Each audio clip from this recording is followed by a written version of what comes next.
right, folks, grab a seat and pour your drink me as Whiskers and Whiskeys presents Tales of the Trophies, season 4, Best of the Rest. I can't talk today. I'm Mike, as always with EJ. How's it going, pal? Well, last week I wasn't feeling so hot. It's been a weird kind of cold, right? Where it's been like waves of like fine, usually bad in the morning and at night, but like fine during the day and whatever. It's cold, no big deal. Today I feel like I did like an Oklahoma drill with Derrick Henry. Yeah, it's just been pressure on my chest, like I have a broken rib. The occasional taste of blood. I really feel like I just kind of went through, I don't know, car accident. But you know what? Rule 38. Was it Rule 38? No excuses, play like a champion. So Rule 34? Something. It's in the 30s. But regardless, I'm here. This is the penultimate episode of this season of trophies. I don't know. Maybe I did know, but then I just didn't want to like say it. But it's like, God damn. Penultimate trophy episode. I think that we can consider, the wrap up and our playoff special, bracket special, and everything, which we haven't really discussed well. We're going to do, but I assume we'll do something. Absolutely. That'll probably be. We'll do a full, to put it in terms I use on a semi-regular basis throughout my career. We'll do a full retrospective on this sprint. We'll get together. We will do a hot wash, and we'll just figure out what will happen. We'll talk through it. We'll talk about lessons learned. We'll talk about good things that happen, and that's how we'll go about it. Can we just go? Oh, no, go ahead. I was gonna say, can we just go right into the rankings that got released yesterday? This is kind of a weird thing because typically we record this and have it released on Wednesdays, but today is Wednesday. We're recording this to release for tomorrow, so it's not happening in the moment as we're recording. So I feel like I've had some time to gather some thoughts. Honestly, like, again, it's one of those things where it's hard to get like too excited when you look at some of the matchups, or too upset about where X is. I've seen a whole bunch of people upset about where George is and yada yada yada yada yada. But ultimately, there's still enough football to be played where it's kind of almost like silly-ish to really get too upset about it now. But that's what we're gonna do. What we're gonna do. But there's one thing that really stood out to me, and I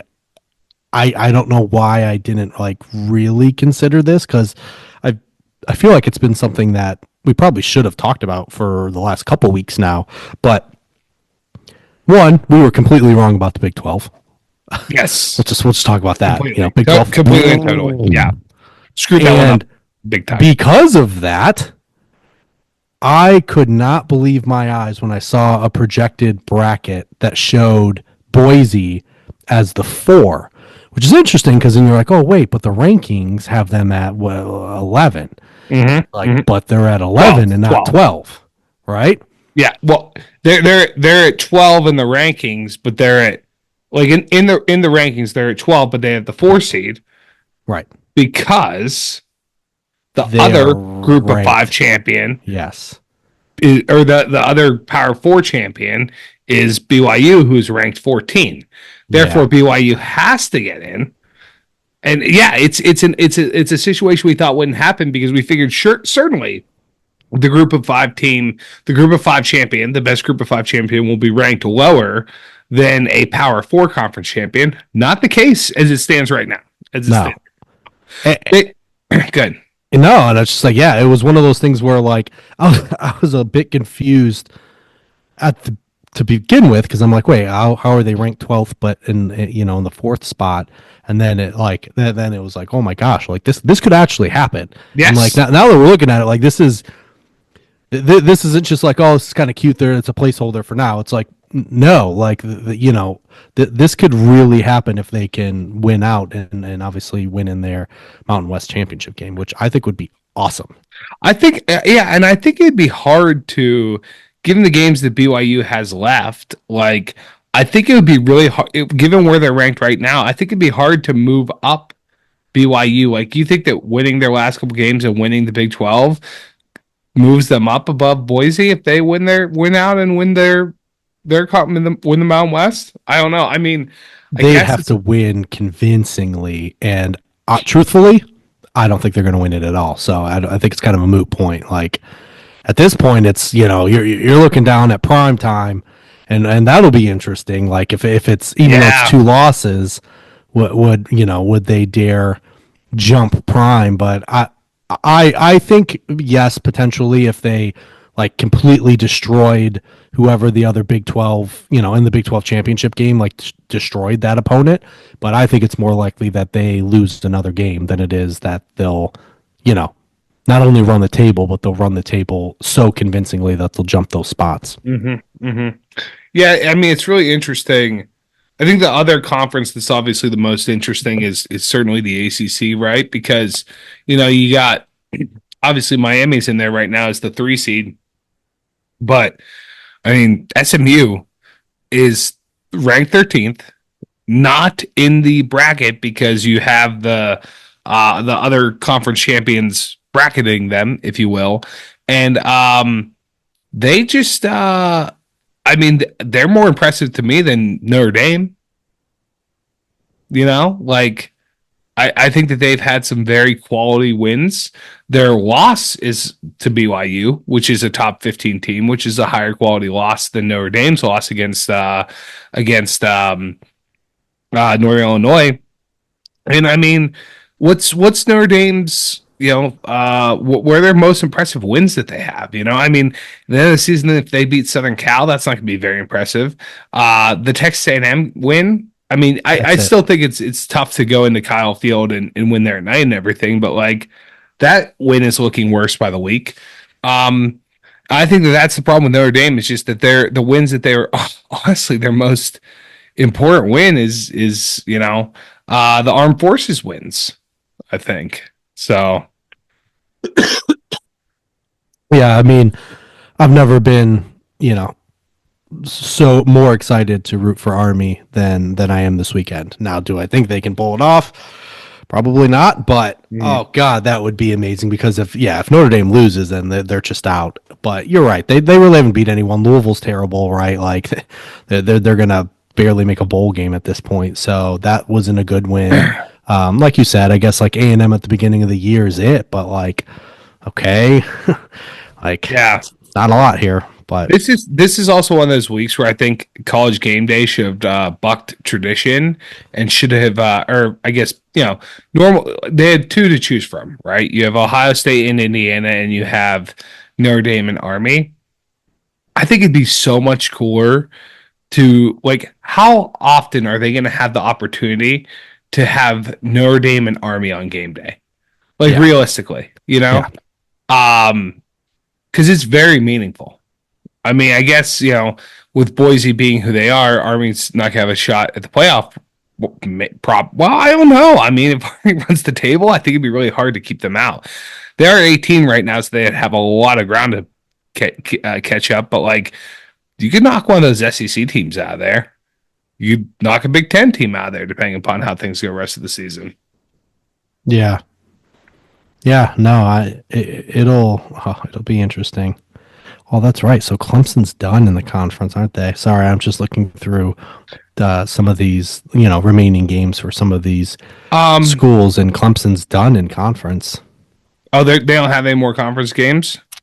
No, so I don't know. I don't know. Like I assume I haven't seen anything that said they're locked in, so they must lose a tiebreaker with. Well, if SMU, it's a 3-way tie. If SMU wins out, then they would be undefeated in the conference. Yeah. And Miami would have 1 loss in the conference, and they must have the tiebreaker over. Or wait, did they play each other? Miami and Clemson? No, they didn't. So Miami must have the tiebreaker over Clemson. Yeah. Yeah, they must, because like they already announced that Oregon's in the Big Ten championship, regardless of what happens the rest of the season. Right. Well, that's a shame. Sorry, Dabo. Oh, shucks. Yeah, right. I just want SMU to just do the funniest thing imaginable. Just do the thing where like they forego all of their money for all their media rights for the season, and then they just win the ACC championship and get paid anyways. Like that's what I want. That's what Daddy wants. That's what Daddy wants. If SMU does that, I will stop my current franchise, start a new one, or stop my current dynasty in NCAA and start a new one at SMU. Book it. Book it. Okay. The other thing you wanted to talk about, the bowl game. Yes. Big news. Big, big, huge, humongous news coming out. These it's exciting and sad as is the college football season coming to an end.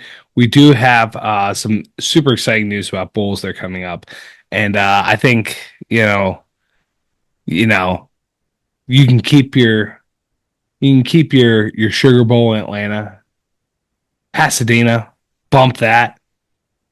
Give me the Pop Tarts Bowl. Give me the bowl that everyone's talking about, and we got huge news this year. Building on their success from last year, the Pop Tarts Bowl will have not one, not two, but three mascots: Frosted Hot Fudge Sundae, Frosted Wildberry, and a mystery flavor coming back from the vault. Only one mascot will achieve, in quotes, the ultimate pastry dream of being eaten by the winning team. The game MVP picks the flavor. I think I don't know what they're pulling out of the vault here, right? But I think do you want them to? Well, do I want them to pull out of the vault? Mm-hmm. I don't know what's in the vault. I know. I'm Googling discontinued Pop-Tart flavors as we speak. In the vault. Someone has to have done. Oh, Gen AI. Here we go. Oh wait, Gen AI is just pulling up the that press release. Well, what? Okay, so forget because vault can mean a lot of things. Like they make it seem like it could very well just be a discontinued flavor that all of a sudden they're gonna bring back out. Like it's not necessarily that it's vaulted, but what? I guess the other question would be just kind of what other flavor would you? Here we go. Well, no, actually, so I found a Reddit page that has red velvet first and foremost, which I was never big on red velvet. This is the one that I think they should do. Though I don't know if they will because they already have Hot Fudge Sundae. Chocolate chip cookie dough. Okay. That was a very, very good one. Oh, if cinnamon roll is discontinued, that could definitely be the one that they're bringing back. I didn't think cinnamon roll was discontinued, though. See, French toast, frosted grape. Ugh. Peanut butter chocolate. I think it's going to be cinnamon roll. I mean, if you look at Hot Fudge Sundae, ooh, blueberry muffin? That's my vote. Well, they have wild berry though, so I bet you they won't. I don't think they're going to do another fruit. I think that they'll probably do cinnamon. I mean, for me, honestly, if I'm the MVP, this would actually be a great thing to bet on. I would really hope that that this is a prop that's available to bet on. I would bet on Wildberry. That's a very good one. I kind of actually want to go get all of these and give them a whirl again because I feel like I've gotten Wildberry somewhat recently, and it's still good. Hot Fudge Sundae I was never huge on. I loved chocolate. As a kid, dude, we would get the chocolate fudge ones. I would eat those suckers straight out of the package. No toaster for me. Don't need it. And I would eat all the crust off. And then, you just have the parts with the filling and the frosting. And then I'd eat that down. And it was just until I nibble it down to just a little perfect square being left on. That would be my final bite. Oh, so good. I was always a pretty big, is it maple brown sugar? Brown sugar? Oh, cinnamon, brown sugar cinnamon. Yes. So that one was always one of my favorites, but I did like the chocolate fudge, but with that one specifically, and I wouldn't do it with necessarily cinnamon, but some of the other flavors I would too, is I'm a big supporter of freezing them because it's kind of Oh, counterintuitive. You'd think, why would you want it to be really like hard and crunchy? But it makes it chewy. The inside gets actually really chewy. so I've never done that. So I'm Oh, that sells it. I mean, we will, I will bring like Pop Tarts in this house, and like there's two things I can't bring in this house because my wife just has no self control and devours them: double stuffed Oreos and Pop Tarts. So, and they always have Pop Tarts on sale at the store, especially when we lived in Virginia. I yeah. feel like Giant had Pop Tarts on sale every week. Um, I haven't checked as much as Giant Eagle, but I'll have to check and get some. Because yeah, it's holiday season, it's bulking season. Though this is actually when I lose my most weight. I just work out because what else are you gonna do? I'm not gonna go outside and drink. So, um, yeah, Sure. I just weighed myself the other day because we were trying to weigh my son to see how much he weighs. I hopped on scale. I'm like, oh, that's a, that's lower than I thought it'd be. Yeah. So, been working out, you know. Yeah. That's always a positive when you get on there and you're like, Yeah, I was happy. And it's not because like I just am, well, I'm fat, but like sometimes I'll be like, I don't know, like like right now I'm 260, and sometimes I'm like, when I don't work out, sometimes I'm like 275, and I'm fat because I'm drinking a lot, but sometimes I'm like 255. It's because I worked out. I haven't worked out. I don't have any muscle, so I'm just fat with no muscle, which sucks too. Now I'm feeling good. I'm just 6'1" of twisted steel and sex appeal, 260 pounds. Let's go. there it is. As long as you feel good, it doesn't really matter, right? Mm. Numbers are numbers. As long as you feel like you're feeling healthy, you're feeling strong. Who cares? You feeling strong, my friend? Yeah. I And oh, God. I know. I just that is like I say that at least once a week to Kara. I actually said today.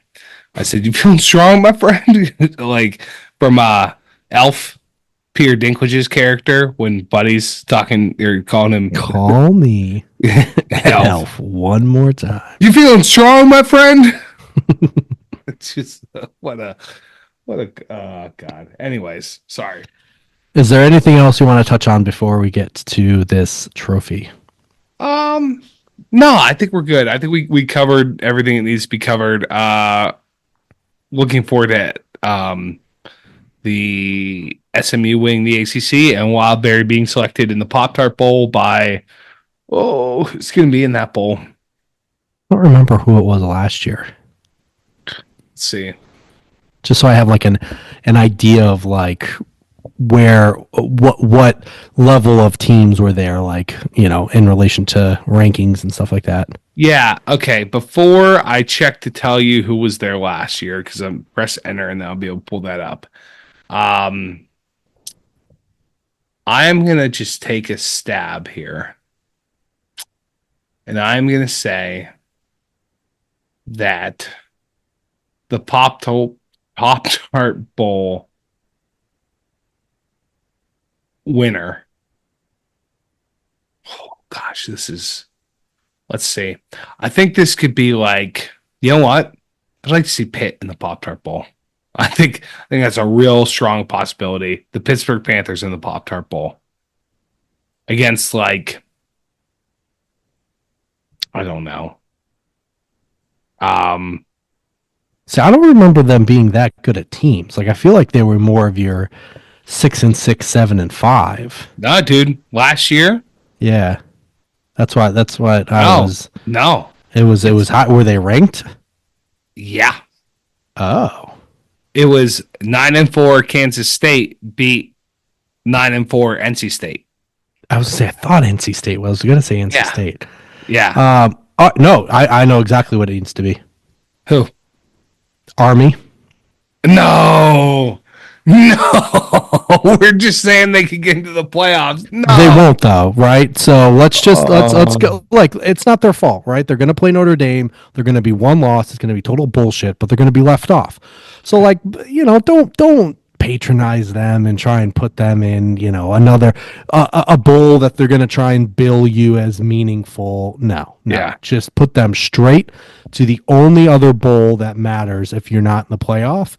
That's the Pop Tart Bowl, and I yeah. would love. I got it right now. Hold on. I think I know who you're gonna say. Army and who? Wait, let me write it down. Let me write it down. Yep. Write it down. Let me write it down. There's two options. Option number one. I have three. Don't make me laugh. I'm gonna laugh so hard though. I feel like a magician. I feel like you're a magician right now. Yeah, I'm O's. Should I hold on? Let me get one more name. So I have one on the top of my head. Let me get I have my top more. three.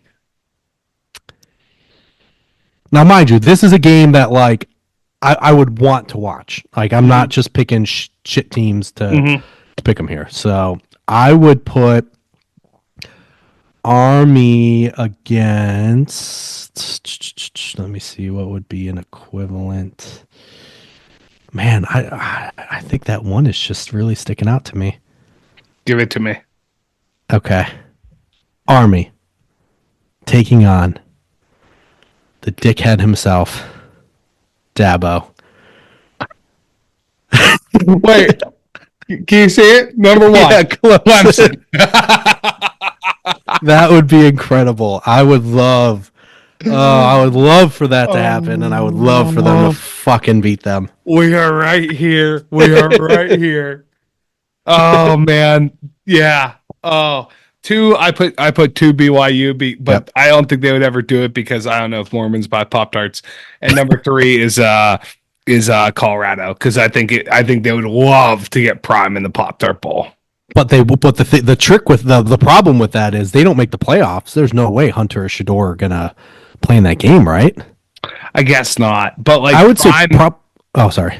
but Prime himself would be imagine Prime versus Dabo in the fucking Pop Tart Bowl. Like That getting a would be- picture of them with the Pop Tart mascots. Oh, I'm actually not convinced that Dion will show up. I still very much like think he is not going to stick around. Like I think he's going to really try and coach where Shador goes, and I think a team's going to be dumb enough to do it.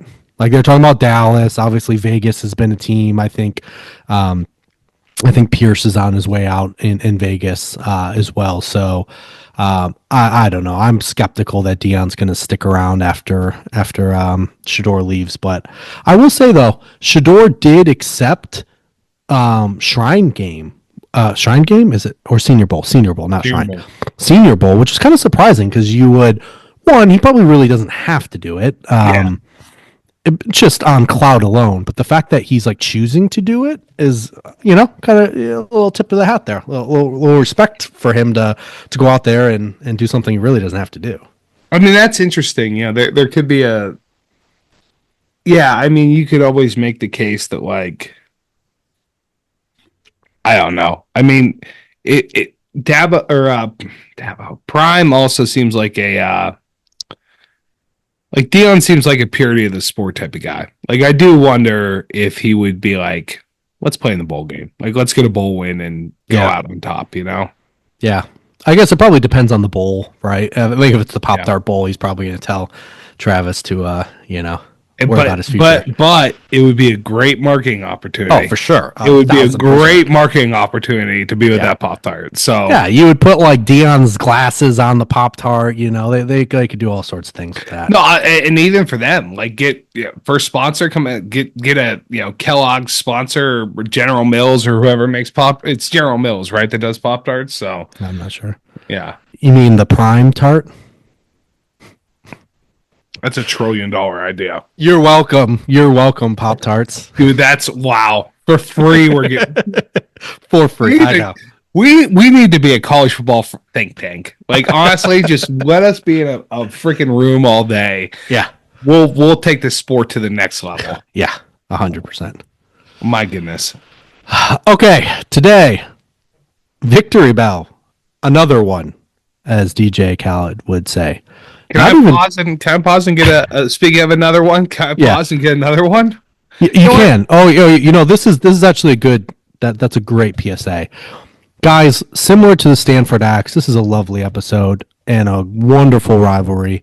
And as much as I'm trying not to cough and further feel the car wreck on my chest, this one's going to be a little long winded. So now's the time.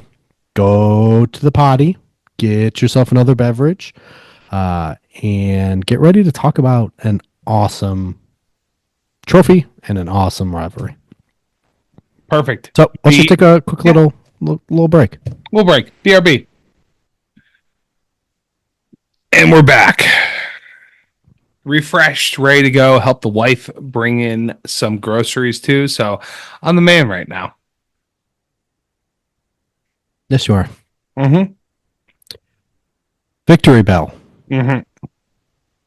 This one now is another in-state rivalry. Mm-hmm. But this is another California in-state rivalry, which is getting the other two teams. Mm-hmm. This is Southern California against the University of California at Is it at Los Angeles or just Los Angeles? Is it University of California, Los Angeles? It would be University of California, Los Angeles. Yeah. Okay. No. University of California, Berkeley, University of California, Los Angeles. Yep. Trojans, Bruins, best looking game every year. Every year. They always both wear their homes. Love it. They both those home uniforms got drafted very high in our jersey draft that we did last year. You said that you recently played this game. Mm-hmm. Mm-hmm.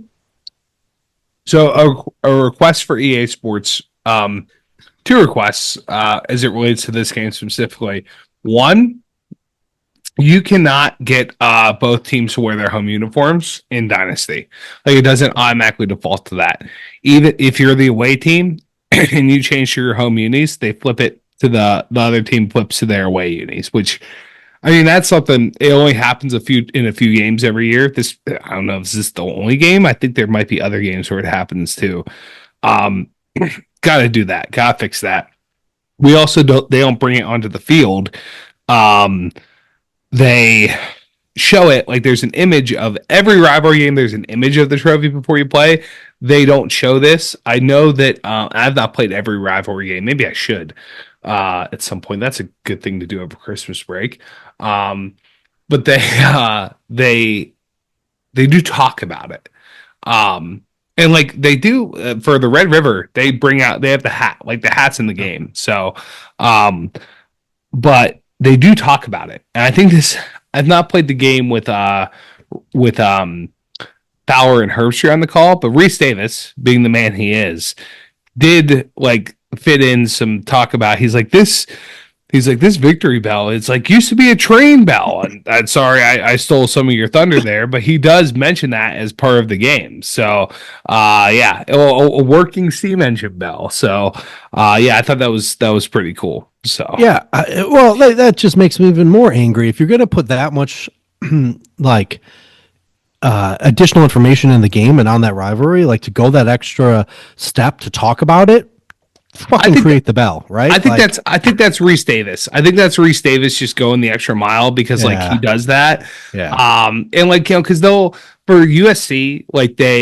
for certain teams, they say things, right? Like Carson Palmer talks about like the lineage of and Pollock talk about like the lineage of quarterbacks there and stuff like that. So I feel like, even though obviously Fowler and Herbstreit are the big game announcers in that game, I feel like the quality of their commentary is not as good as Fowler, as Reese Davis, Carson Palmer, and why am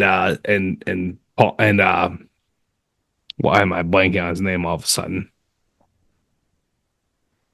Reese Davis, Carson Palmer, and God, what's his name? David Pollock. They really do have good commentary. Bring Pollock back to game day, by the way. Can we just do that? Like, he was great. So Yeah. yeah, rehire him, ESPN. So you know what this trophy looks like. I do. I'm aware. Yes.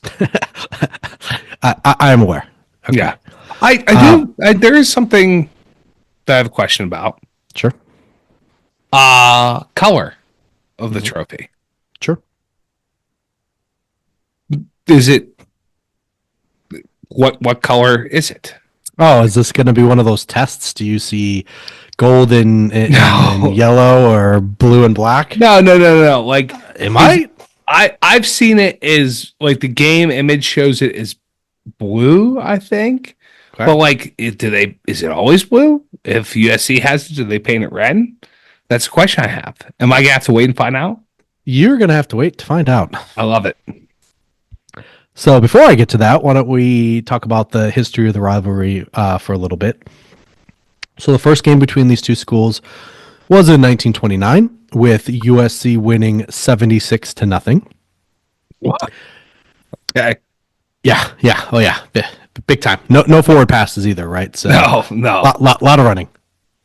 Well, the history of the running back at USC is very strong, as as David Pollock reminds us on NCAA all the time. So, and this game has been played annually since 1936. So it's a pretty long standing game, and USC leads the series 50 wins to 34 losses to 7 ties.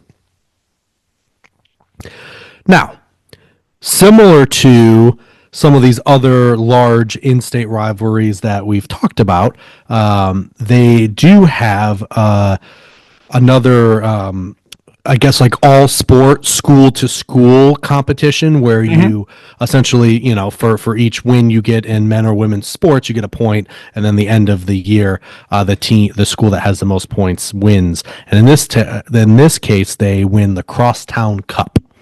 So if you want to scroll a little bit, and I this is the best picture I could get. It was an Instagram picture, but like it was giving me a hard time about logging in on my computer, so I couldn't get like a good zoomed in image of it.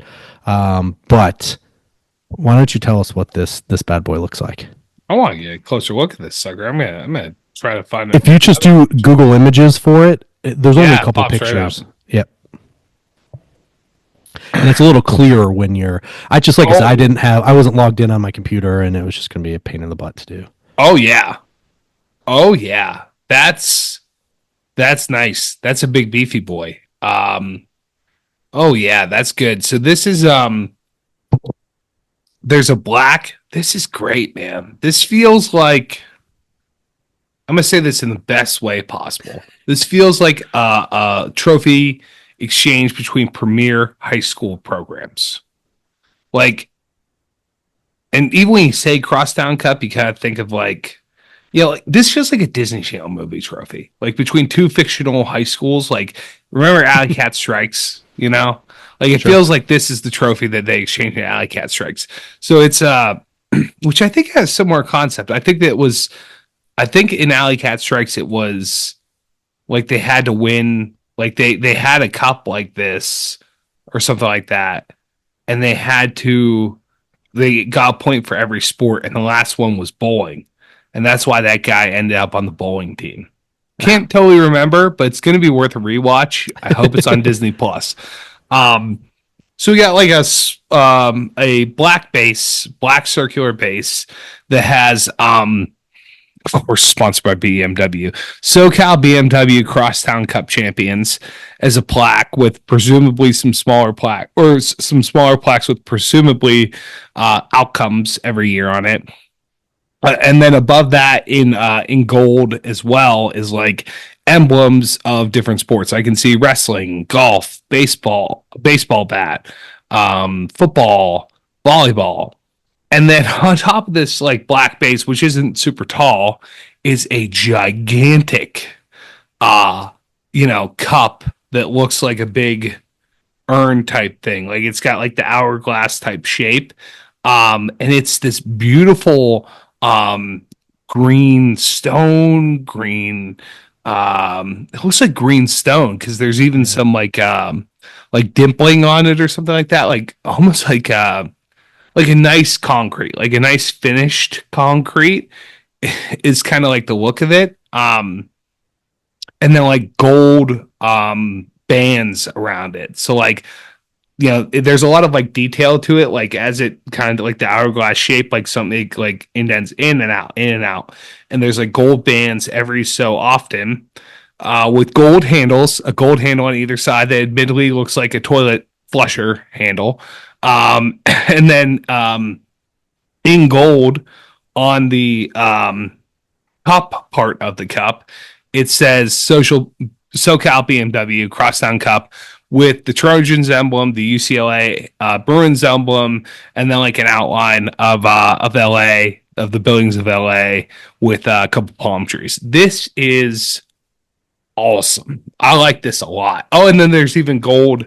It's fluted. It flutes out at the top. There's like a little gold rim around it.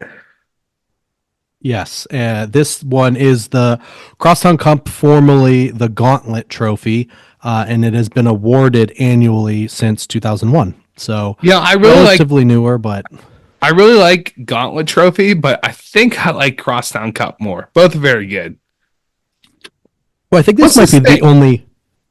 What? What's this thing? I've seen it's like four fingers pointing down that these USC athletes are doing. Is that like a thing that they do? Like, is that like LA upside down or like what? I have no idea. Oh, maybe it's like LA upside down, like horns down, like UCLA down. Maybe that wouldn't make sense. I don't know. But anyways, sorry. Go ahead. Yeah, no, I was saying it's probably the only crosstown rivalry in college football that has schools of this prominence, right? So you have like a couple in Texas, with what is it, Rice and Houston are both in Houston, TCU and SMU are both in like the Dallas Fort Worth area, right? So you have some of those, right? But it's few and far between, and I would say this is, I don't know if you can think of another one that's that is a city that has two major universities within it. Obviously LA is a massive city, but yeah, so I think that along the lines of calling it the Crosstown Cup, I think that that's appropriate because I feel like that's actually kind of unique when you think about it. Most in-state rivals are separated not by too far, but usually 60 to 90 miles or so, not right across town. Oh, okay, hold on. It is a horns down. Okay. So even in the one picture of the Crosstown Cup, there's a relay runner for USC, and he has number 4 on his and that's turned upside down. So UCLA, their thing is 4s up. A hands. So if you hold up 4 fingers at UCLA, it's a hand signal identifying the 4 letters in UCLA, which is kind of stupid. And then USC does 4s down. So similar to horns down. Okay. That's awesome. Yeah. That's awesome. Be careful when you're at a bar, I don't know, on USC's campus, and you start flashing like, I want 4 beers. You gotta be careful with that, right? Yeah. Well, no, if you're on USC's campus, because UCLA is right. 4s up. If you're on USC, they love you. Yeah. If you're at USC and you go, I'll take 4 beers. No, I'll take 4 beers. Yeah. Oh, right. I'll take 4. You just take 2 at a time, right? You don't buy 4 at a time.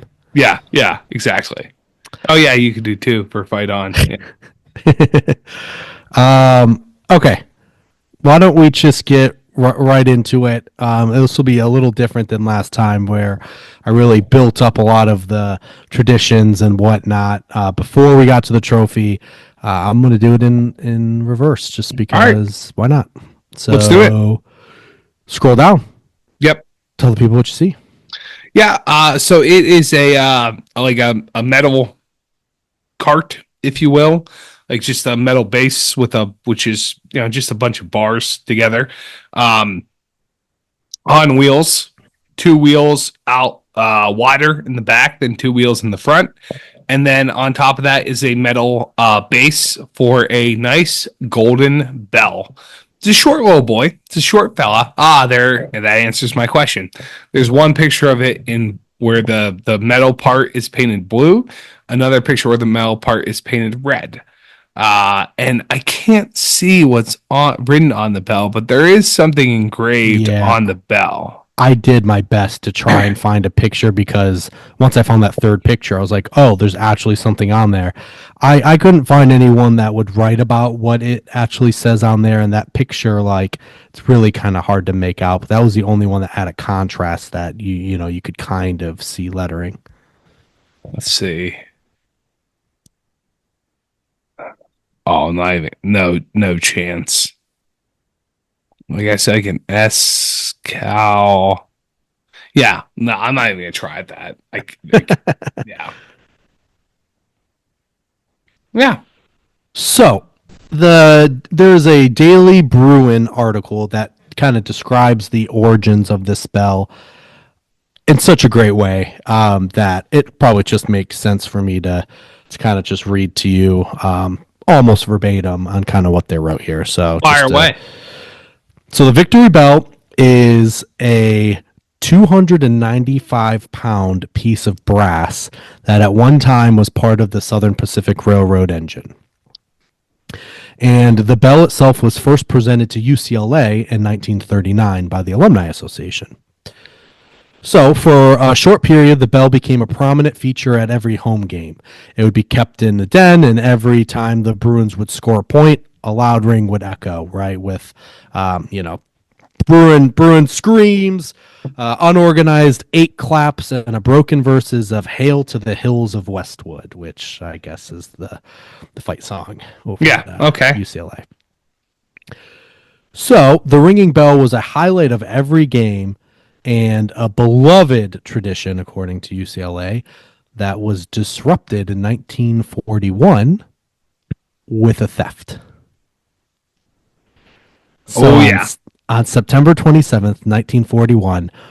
Now, this is, again, mind you, coming from the UCLA sources, yes. It's a little biased journalism here. Right. They first reported the theft of the bell. So UCLA had just won the season opener against Washington State the night before. And at the end of the game, as the rally committee members, Dick Godber and Paul Kilborn wheeled the bell back to the truck, they found 6 students waiting there to help them load the heavy bell. However, after helping them load the bell into the truck, the students stole the key from Godbar and drove the truck with the bell still inside to an unknown location. Oh, that's good stuff. Now, I had mentioned this was an awesome, thing for me to find because that's how UCLA described it, right? That's on this Daily Bruin article describing the history of the bell. However, USC also describes this night on their website, and it's just the tone is a subtle difference. So let me read you how USC describes what happened that night. Honestly, not super great for UCLA. You just got hustled by the Trojans. So a literal Trojan horse. Yes. Come on, let me help you out. Yeah, okay. We'll have to hear how the Trojan, because I can't imagine it's going to be better for the Bruins. So at the this is how USC describes it on their website. I have 2 UCLA shirts. I didn't wear one of my UCLA shirts. Damn it. Anyways. Unbelievable. Sorry. Yeah, I know.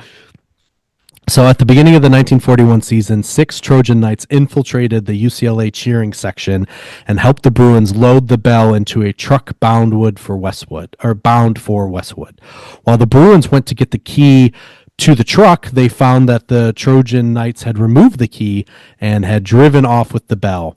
The bell remained hidden for more than a year, where its location moved all across Southern California. So it's interesting they call them Trojan Knights because it's like, the Knights keeping the location moving, kind of like the Holy Grail type of thing there. Huh. Wow. Is USC part of the Illuminati? Hard to say. Who's to say, Probably. Yeah. All right. So back to the Daily Bruin now. So this is how they're describing. So those 6 students turned out to be, shocker, fraternity brothers. at USC's Sigma Phi Ep, right? Mhm. Epsilon chapter.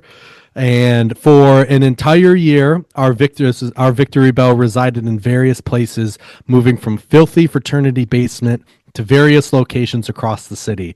At one point, the bell was hidden unceremoniously under a burlap sack. Okay. Okay. How dare they? And it was like, I don't think I wrote down exactly how USC described it, but the way they described it was like, yeah, we moved it from, frat house to frat house, and then we hid it in plain sight, which I think is the burlap sack. But it Yeah. was just, Yeah. it was kind of funny how they just described it as like normal things, and UCLA was like filthy fraternity Pilfering. basements. Yeah. Yeah. Yeah. Yeah. Yeah. Like Yeah. they Yeah. put burlap on our bell. Yeah. Um, I do so wonder. I do wonder how kept fraternity houses were back in the day, because I mean, in my time, they were filthy. Shout out Jane, who was our college assigned cleaning lady for our fraternity house. She was phenomenal, a saint, and we always tried our best to, when we had a party, we always tried to clean up before Jane got there. Like we would clean the house, like pre-clean for Jane, so that she didn't have to do all the crazy shit. But yeah, I just can't imagine. I mean, especially now, like you see some things like they're coming up with fraternity houses now. It's like I don't know how people live there, man. Fucking disgusting. Like, oh god, how do you live in that filth? Anyways, I wonder. Like, you think of like the 30s or the 40s, right? You think of like, were they, binge drinking wasn't really a thing. Like, can't have been that dirty, right? But who's to say? maybe not then, but once you get to like the 60s or something, Oh that's well, yeah, rough. yeah, yeah. Well, right, right. No, I'm thinking of it from the perspective of 1941. Also, not long after that game, after that theft happened, they had some bigger things to worry about. December 7th, 1941, a date that will live in infamy. Like Well, yeah, they as in those two the schools or the nation, Nuanas. Well, yeah, the the nation, entire sure. nation. Yeah, Yeah. And yeah, well, those two schools too. I mean, California is kind of close to yeah, Japan, so sure. Ah, anyways, Well, this was nearly the end of it all, folks, and we're not talking about December 7th. well that, that So that too also was nearly the end. I mean, if we're being real about it, but yeah. the theft of the bell and USC's refusal to return it sparked one of the most eventful prank wars in college history. So UCLA launched the first attack on October 2nd, Second attack, 1941. technically, because Yeah. USC launched the first attack. But yeah, go ahead. They when they painted Tommy Trojan, the big Trojan statue on campus, blue, and Classic, USC classic prank. right, and they retaliated in equal measure by burning USC initials into the lawns of UCLA. Okay, not so, but that's yeah. When you said you start retaliating in equal measure and led with burning, I'm like, whoa, is this equal or not? Hey, that actually brings me to the question: the Spartan statue on campus, has that ever been painted blue by like Michigan or anything like that? It sure has. They're Yeah. every week they have the Spartan Watch. Oh, Or that's not right. every That's week, right. I remember we every talked year. about the watch. Yes. Mhm. Okay. Okay. Cool. I didn't know if it was. I didn't know. I couldn't remember from the episode if it was successfully ever painted blue. But Yeah, yeah, it has been. sons of bitches. I know. Like it's not enough that they steal your plays. Right. Hey, speaking Yeah. of plays, is Sparta going to cover on Friday? No clue. Purdue's terrible. But their showing at Illinois was out coming off a bye was less than ideal. So I might yeah. I might do the thing again. I might meet. Yeah, that might not be a bad pick. I'm so out of the loop with them this year. I feel like I had a pretty good grasp on them last year, but not this year. Yeah. Okay, I'm sorry. I keep derailing us. But okay, so paying of Tommy Trojan blue. Yes. We call him Tommy Trojan. And then burning SC initials into the lawn. Okay. Yes.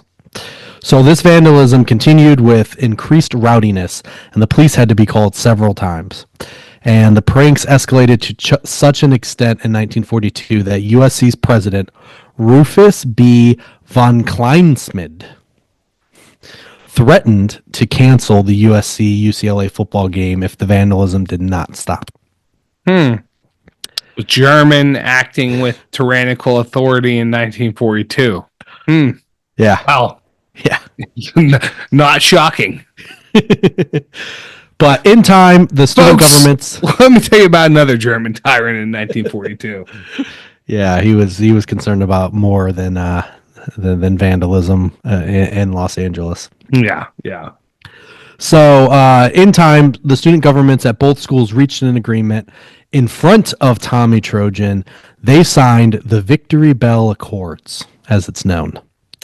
And that is when they decided the bell would go to the winner of the annual game. And if the game resulted in a tie, the winner of the previous year would keep the bell. I wonder if that's where Patton got his idea for how he signed the peace treaty with Japan. Yeah. Anyways. You got to do it in front of Tommy Trojan. So on November 12th, 1942, the student body presidents of both schools, USC's Bill McKee and UCLA's Bill Ferrer. It's always funny how they both have this is like the second time this happened. Yeah, last week it was the two. What were those names? Those ones were more unique than Bill. Well, because it was like someone. It was very similar to another famous person's name too. It was oh gosh. Oh, Herbie. That's what it was. Herbie. Because then I also referenced Herb Street. Yeah. So both of the bills signed the agreement. And later, the USC Alumni Association paid $150, which is approximately $2,300 in 2016 for their share of the bell to kind of help pay for the bell. So yeah, so I thought that was actually kind of interesting that this started off as just something for one school, and then I think it's hilarious that the other school was so annoyed by it that they decided to insert themselves into this. And then eventually, come to the agreement that it would be a pretty cool idea for a rivalry trophy. So, shockingly, the prank wars, or not shockingly, the prank wars continued. However, in spite of the agreement, pranks continued to escalate. And here's just a couple of examples. In 1958, the UCLA students carried out a semi-successful prank, which involved using a helicopter to dump manure on Tommy Trojan. Wait, hold on. Let me process that. They got a helicopter. What year was this again? 58. So this was they Biff Tannened him, because Biff was 1955, but they Biff Tannened Tommy Trojan. Manure. I hate manure. They got a freaking helicopter to drop manure on him. That's I'm not gonna lie. I was more on USC side of this rivalry. That's good. That's good. Another year, UCLA students snuck onto campus and sawed Tommy Trojan's arm off, arranging it in a highly suggestive position. Poor Tommy's getting the brunt of this thing. Yeah. Oh my good! They sawed his arm off. Yeah. Oh. Yeah. Hold on. I gotta take a look at the Tommy Trojan statue and think for myself. What his arm, where it was arranged? How? Yeah. Oh, there's only one way. There's only one. I mean, the way he's standing with his chest puffed out and everything, and the shield. It definitely wasn't the shield arm. It was probably the arm that was back like this with a big sword in front. And boy, if you put that arm in another direction, if you affix it in a certain way, if you were to take his arm that's holding a sword out like this, if you were to saw it off and tape that arm to the back of the statue, then that sword would go between his legs And although actually that's kind of an own to UCLA, because then it's just, you know, it's just saying that everyone at USC has a big dong, essentially what you're saying. So Tommy Trojans hung like a horse. Maybe that was the inspiration for, Trojan condoms. I don't know. Oh, wow, could be. That someone saw that and went, you know what? Yeah. Gotta protect that guy. I'm gonna.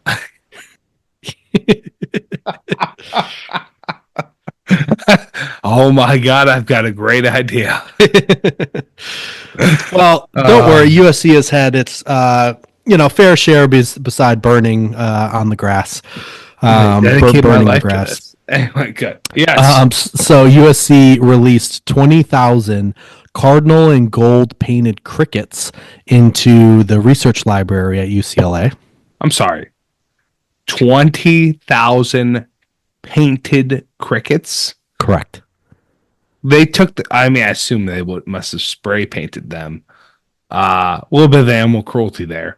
But like, my gosh, they took the time to paint. Like, dude, it would be funny enough if you just released the crickets.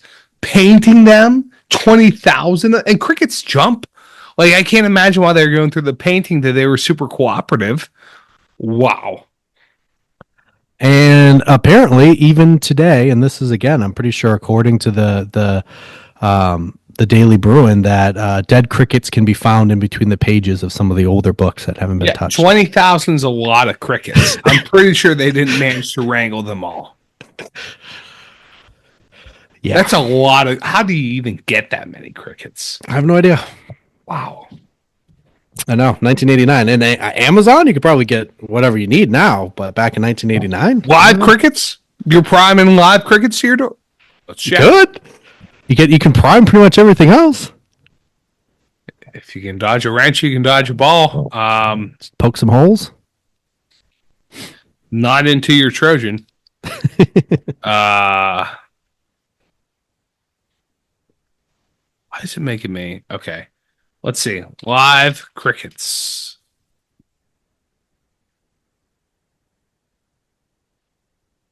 Son of a bitch, you can. Son of a bitch, you can get 100 count of live crickets for $13.99. Oh, yeah. Yeah. Oh, actually, I'm sorry. Josh's Frogs sells a 1-inch gut-loaded banded crickets 60 count. Okay.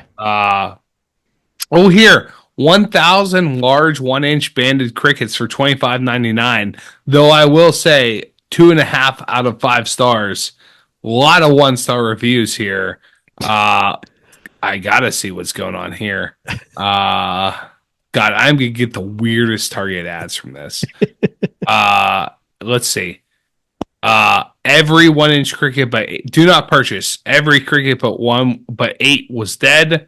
Doesn't even look like 1,000 are here. Another 5-star review saying perfect. Perfect. Most are dead. Another 1-star review. Several 1-star reviews saying most of these crickets are dead. Yeah. Well, it happens. Dead crickets, no food or water source. I opened 1,000 large crickets. I ordered 1,000 large crickets, opened the box, and the smell was horrendous. The crickets have been shipped with no food or water source in the summer heat, making most of the crickets DOA. I mean, like, a part of me just wants to comment back and just be like, what the fuck did you expect? No food or water source? The box is getting chucked around. Like, what are you talking about? Of course the majority of them are dead. I can't believe you can buy live crickets on Amazon. Oh my goodness. There you go. Oh. So why don't I, before we wrap up here, why don't we talk a little bit about some of the traditions? Yes. So the first one is the Bruin Bear Security Force. So the force has to protect the Bruin Bear and the John Wooden statue from USC the week of the game. There have been multiple altercations over the years at the statues, but Nothing like physical. Usually, just you know, people trying to talk their way into like, no, hey, fellow kid, I go here, and you Right. know, then it turns into like, No, well, no, your no. team sucks. I fell for that in 1941. I'm not Right, falling right, for it again. right.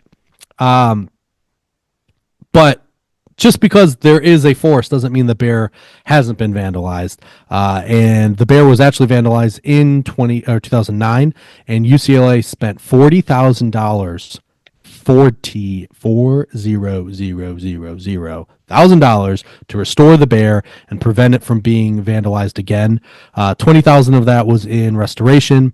5,000 of that was on a harder, like, open box cover. I couldn't get like I guess I could have looked for pictures. I probably should have of what it actually looks like. But it's just some sort of cover, and then they spent $15,000 for security camera surveillance. So they were not going to let the good old bear be vandalized again. Imagine that being that kid where like, hey, your tuition is going to protect the bear statue. Yeah. I actually don't see any wooden enclosure. Oh.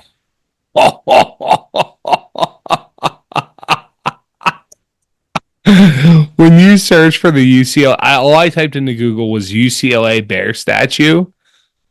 The number two result, like, because it recommends like how to modify your search. Number one recommendation is bronze statue. Number two recommendation is USC, and there is a picture of this statue, absolutely just like bukkakied with red and yellow paint.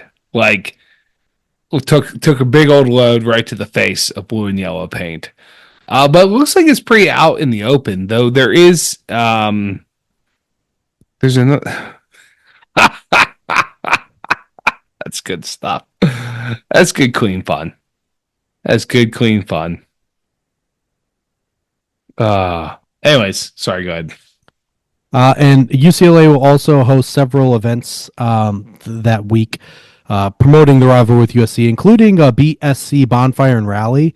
But I couldn't find as much information on it like we did for the Stanford and Cal bonfires. But I do know that, like, you know, what you'd expect. The band plays, and then the coaches and the players light the fire, because I know that Chip Kelly did it a couple years ago before he left. All right, on the USC side, they have Tommy Watch. Shocker, because of what we've already talked about, what the things that have happened to poor Tommy Trojan.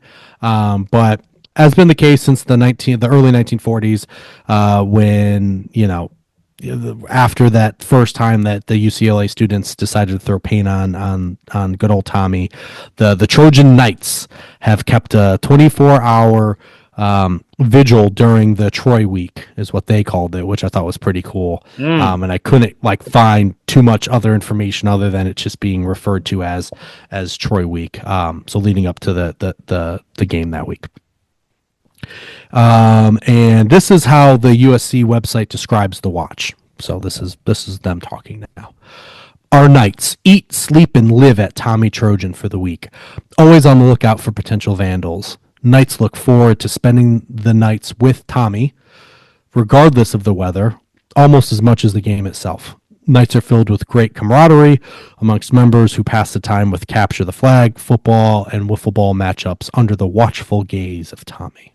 I mean, that does sound like the dopest thing on planet Earth. Like, I mean, honestly, like, I would love to be a knight. Like, that sounds like it would be so much fun. I imagine some professors would be like, hey, I'm not going to be there this week. My paper's going to be a little late. I'm a knight. And prof's like, oh, okay, cool. You know? Yep. Yeah, that the camaraderie that you'd build from that, just like shooting the shit with the boys, like, especially like, I don't know, this is like a real boomer take of me, but like in the era before phones, because like right now you could just sit there and like scroll incessantly, but like, you know, like back in the day where you were just like making up shit to do, like whenever you're watching this statue, like that would be dope as hell. Yeah. Bring out some beers, wiffle Cornhole, ball, cornhole, football. bags. Oh, yeah, that sounds awesome. Well, I would pay Do you think we could be Knights, or we could go to UCLA and watch the Bear? Like, just you think we can convince our wives to be like, hey, you got the kids this week. I got a job to do. I gotta go protect the statue. I think that would be an awesome like live stream, like where we protect one and then go to the next campus, either the next year or however it works, or maybe the next day. Like I guess if it's a week long thing, we just spend one day protecting the bear and the next day protecting Tommy. We can't do that. They wouldn't trust us. We need to gain. You don't think? We If we're a professional podcast, like we're here for both people. But that would be good content too if we let someone slip by. But like we gotta, well, yeah. I mean, I think we have to like declare our allegiance at least 1 year, and then the next year we'd be like, yeah, we're fucking around, you know. But then they might be like, oh, well, we'll probably be bonded for life with these guys, right? So like then, you know, if we're at USC 1 year, you know, as you know, once a night, always a night, right? Once a Trojan night, which is a term that makes sense. Always why don't they just call them Trojans? Like, also, like that makes me not want to protect the Tommy, but at the same time, USC's way more badass than UCLA, so it's tough. But yeah, we'll have to figure it out and declare our allegiance and protect the statue at least for 1 year. That just volunteer for the cause. Hey, I'm here, showing up, order pizza and beer for the guys. We'll bring, you know, some cornhole. Let's have a great time. That sounds awesome. Yeah. That sounds the best. Yeah. But then I'm going to need to leave around 10 so I can go sleep in a hotel room. Right. And, yeah. And I'll be back at We're not taking the night shift. We can take the morning shift though. That's no problem. No. That's no problem. No. Those kids aren't up at no. 7 a.m. So no. We'll take the 6 a.m. We'll be nice and sauced up by breakfast. Yeah. Yeah. Oh yeah. I can make a breakfast. Make my eggs. Yeah. So when the bell is in UCLA's possession, the carriage is, as you saw, sandblasted and painted true blue. And it is also safeguarded by the UCLA Rally Committee. And then during the home games at the Rose Bowl or whenever they face USC at the Coliseum, it resides in front of the student section. And it's rung by members of both committees, you know, after score, depending on who has it at the time. The Bruins, this was an interesting thing. So the Bruins ring the bell using a rope attached to the handle, swinging the whole bell, as opposed to the Trojan style of attaching a rope to the tongue or clapper on the inside of the bell. That's very interesting. That is very interesting that they have their different ways of ringing it. Yeah, don't you ring it the wrong way. Yeah, you know? Yeah. That's a tell, like in Inglorious Bastards. Yep. He ordered 3 drinks. We ordered 3 drinks. Or he ordered 3 drinks. We ordered 3 drinks. Yeah. Yeah, so then before home games, when USC has possession of it, it sits along Trousdale Parkway for fans to ring as they participate in the Trojan Walk to the LA Coliseum. All right, so we kind of answered our own question here. Yeah. That's We're Knights, and we're ringing that thing on the Trojan Walk. Yeah. That's Okay. Yeah. I'm glad that's settled. And then during home games or whenever USC faces UCLA, it is displayed at the edge of the field for the first 3 quarters of the game. And the members of the Trojan Knights ring the bell every time the Trojans score. And then, like I had mentioned, it gets, or I don't know if I mentioned this time, but you mentioned earlier that it is painted cardinal red when it is in possession of USC. That's it. That was awesome. Why don't we get to our rankings? We covered a lot of ground. We thank you to the Mad Elf from Trojan for giving us or giving me the creative liberties in this episode, because we went over, we took some tangents, but this is a good episode because we came back though. Like we went off the road, we came back. We went on to Amazon, found live crickets, and came on back. Yeah. Okay. All right. So Cali Victory Bell. Okay, looks.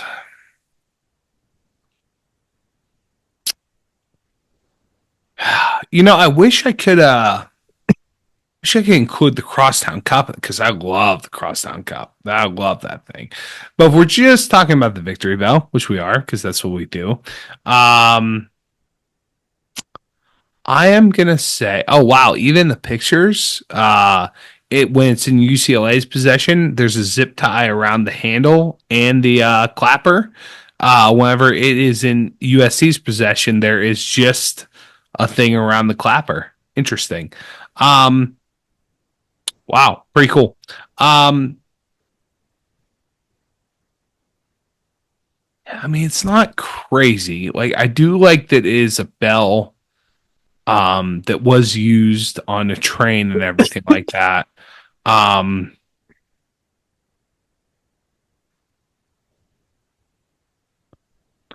I like this just as from a looks perspective, just as much as the Victory Bell used for Duke and UNC. So I'm gonna say 4 because that's why I gave that one.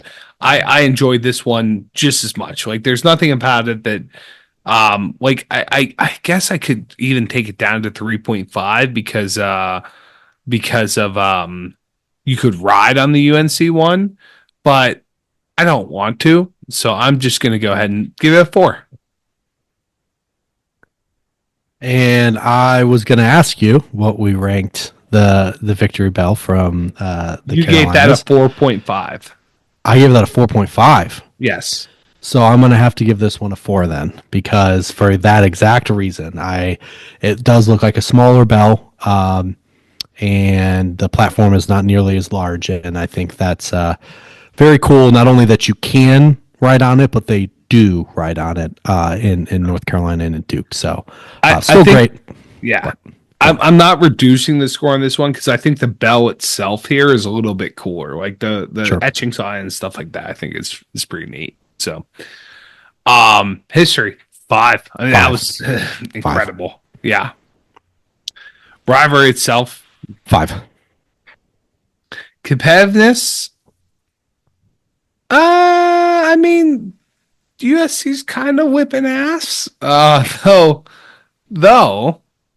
interesting spin on competitiveness here. Competitiveness in the prank wars. That's pretty good. That's pretty close. It's pretty that one's very close. Yeah. Definitely the prank war is close. I'm gonna probably say I'm not gonna say a 5. I think a 4 might be too low. I'm gonna go 4.5 because of the prank war. That's where I'm settling in. Give him the prank war a little bump. Yeah. Give it a little bump. Top tier? Yeah. That was great, man. That was really, really good. Anything you change? I mean, I know this is one of the weird instances where it's like, I know I ranked it, a little low, like it's not a perfect score, but I don't know that I would really change it. Like, I don't know. I guess that makes me like, I don't know, kind of conflicting with my score, but because I do much like history around it. There's just too much, like the what set off this. The coolest thing about this rivalry is for sure the prank war, and what set it all off was this bell. So like, even though, unlike last week, where like the Stanford Axe, I wouldn't change that at all. Even though it's not the coolest like idea for an axe ever, it is. When you think of it in context, the trophy makes perfect sense, and there's not a thing I would change. With the bell, I feel like you could do more to like there's things you could do. Like I think the way that the bell, like what it sits on, is not anything special. You could do something a little bit more special for that, but I can't say that I would change, like other than making like the way in which the bell is sits, like what it sits on, you can make that a little bit more ornate, or grittier. But they paint it and everything. I can't knock the tradition. Can't change that. So no, and I kind of love, like, this is probably one of the few, if not the only one, where it was like we talked about earlier, where it was just a gift given to the one university, and they used it, and the rival was like, we don't like that you have something we don't have. And then it got to, then Prank Wars forced it to be a rivalry trophy, right? Like that's pretty cool and unique. And that then leads me, because of that, like the origins of it being a rivalry trophy, just it's like I can't change that, right? I can't change what it looks like. USC was my 2-year-old. Like, I don't like that you have that. I want that. So yeah. This game will be played this Saturday. So these last two trophies we're talking about, we kind of saved them because they are going to be played this week. This is a nice little nightcap, guys. This is your 10:30 game on NBC, which is interesting because usually NBC doesn't have the Pac-12 after dark, but they do this time, or the Big 12 or the Big 10 after dark. And it's in Pasadena at the Rose Bowl, and the Trojans are 4.5-point favorites. I kind of want to see where that number moves to. I had a terrible betting week last week. This is my second week in a row where I won my biscuit and didn't win anything else. Yeah. But I think last week, a lot of people, like Vegas, lost last week. I think Vegas really screwed up. I don't know if they screwed up or the kids just didn't do their job. But I am inclined to probably take the Trojans as it sits right now, 4.5. See, I feel like I'm in a different spot where I lost my biscuit, but the other 3 picks I gave you all hit. And so I'm feeling the opposite. My initial reaction here is the Bruins. They've been playing better. What was the Matt Miller?